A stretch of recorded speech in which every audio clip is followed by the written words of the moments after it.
guys, Hackersploit here, back again with another video. Welcome back to the Black Arch series. In this video, I'm going to be showing you how to change your screen resolution and how to install various desktop environments. So after installing Black Arch Linux for the first time, you need to get it set up to the way you want it to be and the way you want it to function. And by default, as I mentioned, the desktop environments that it does come with, or rather the tiling window managers that it comes with, are Spectre. We have Spectre first of all. We have OpenBox, Fluxbox, which is the default one, Awesome, and i3. Now, of course, you can change the default one within the configuration, but our main objective here is to understand how everything works. Now, I have covered how the fact or the differences between a tiling window manager and a desktop environment. With a desktop environment, you get a much better feature set in regards to the amounts of functionality you can do with the graphical user interface. So it's more about user experience and performance. But of course, many of you who use tiling window managers will argue that it's much more efficient to use tiling window managers, and it's much more efficient to use keyboard shortcuts and key maps rather. So again, it's all up to you. If you are if you do want to use the i3 tiling window manager, by all means go ahead. I'll be making independent videos on how to customize them as well if you guys want to see those videos. But for now, let's just talk about a few things here. All right, so I'm going to log in with I can actually just log in with my root because I want to be doing a few important things here. So I'm just going to log in, and by default, you can see we're using Fluxbox, as I mentioned, right? So you can configure Fluxbox to however you want it to look and function, but that's not the goal here. The first thing you might realize is we cannot change the screen resolution. That's because we're using a tiling window manager. If we want to play around with that, and because we are in a VM and we haven't installed the VMware tools yet, which I'll be making a separate video on because it does require that, it is not scaling the resolution. So by default, we are in 800 by 600. So the only way to change this is by using Xrandr. Now, Xrandr is an abbreviation, or is a configuration utility for the randr, which is an abbreviation for resize and rotate. So this allows us to essentially resize and rotate our windows. So again, using randr is extremely easy, or Xrandr. I have to make sure there's a clear distinction there because there is one. It's extremely easy. So if I just type in Xrandr here, so let me just type in and hit enter. What you will be greeted by are the various displays you have connected. So for example, we have screen 0, which is the screen I'm currently connected to. If you are running this, if you have this installed directly on hardware and you're running this and you have more than one monitor, it'll display the options available for that particular monitor. So you can see that the current resolution is exactly as I mentioned, 800 by 600. The maximum it can go up to is 8192 by 8192.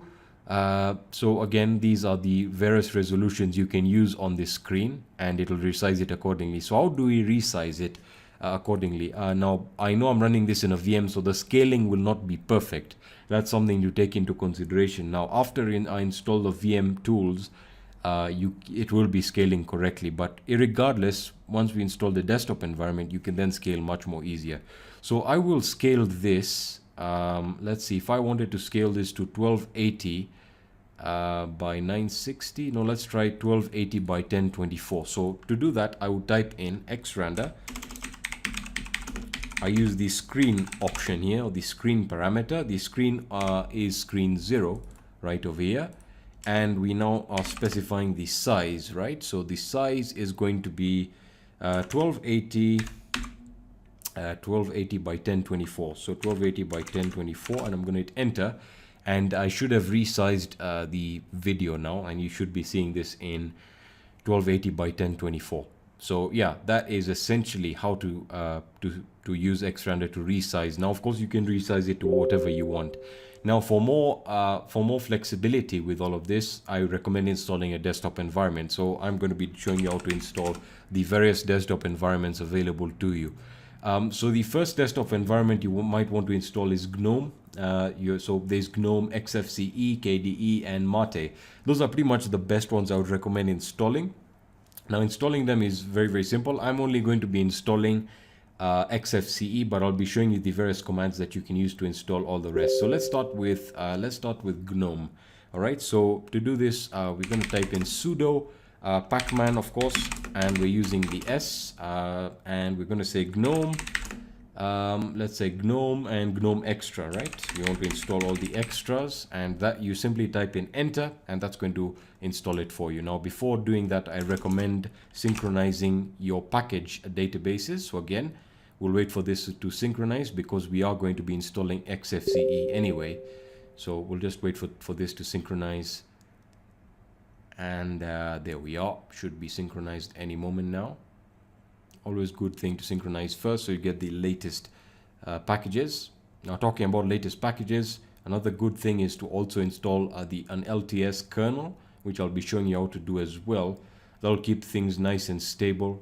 And I hope maybe I will actually consider using Black Arch for a variety of videos, just to show you that it really is an excellent distribution, because I have used Kali before and ParaTOS as well. All right, so we have synchronized our package databases.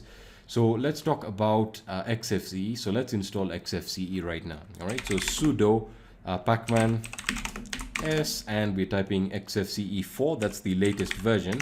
And we also want to install XFCE. What was the package called? We want, was it the DevTools? No, it was the goodies, I remember. Is the goodies package still available? Not sure it's there anymore. So let's just install XFCE 4 and let's hit enter. All right, so it's going to prompt us to install all of these the various extras here.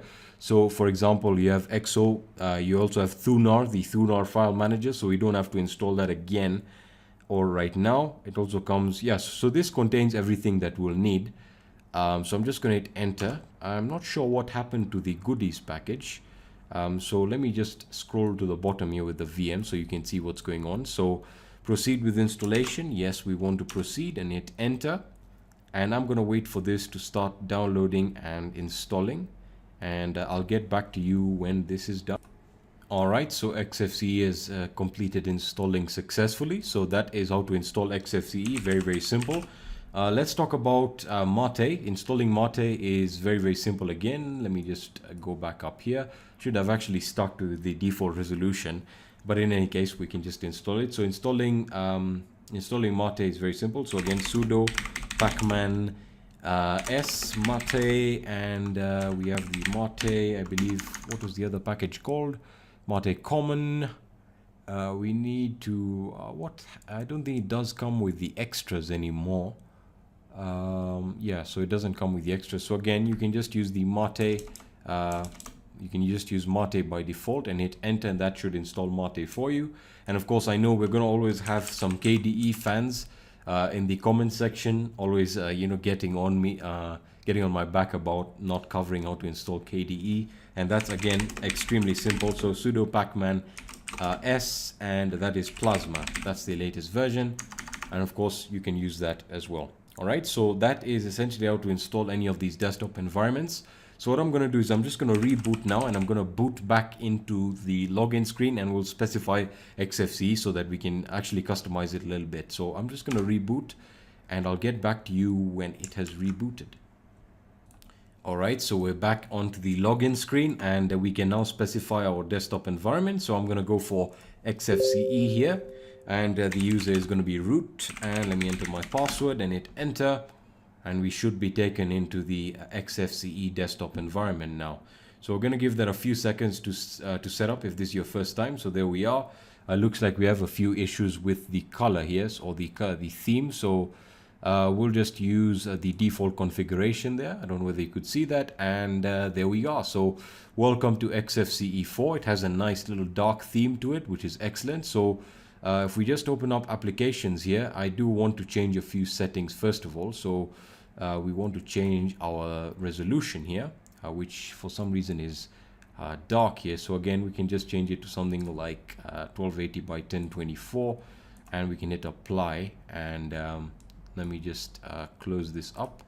I don't know whether you can actually see that. So in the Black Arch menu, you can see that we have the various tools here.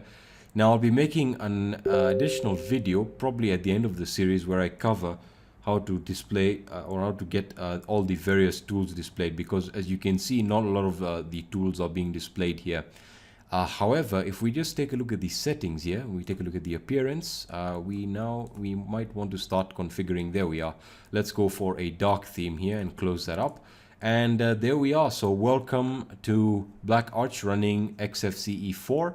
And this really is fantastic, right? So again, we have all our standard controls that you would expect with a desktop environment, and there we are. Fantastic. So again, you can run all the stuff that you wanted to run, and it's very easy to navigate. So I like using XFCE because I'm really comfortable with it, and it just gives me a familiar interface that I'm very comfortable with. So again, you can test this out for yourself. If you are comfortable using a tiling window manager, by all means go ahead. And if we just check the file manager it comes with Thunar, which is excellent. I love Thunar. It really is a good file manager. So yeah, that's pretty much all I wanted to cover in this video, and I'll be seeing you in the next video. Peace, guys.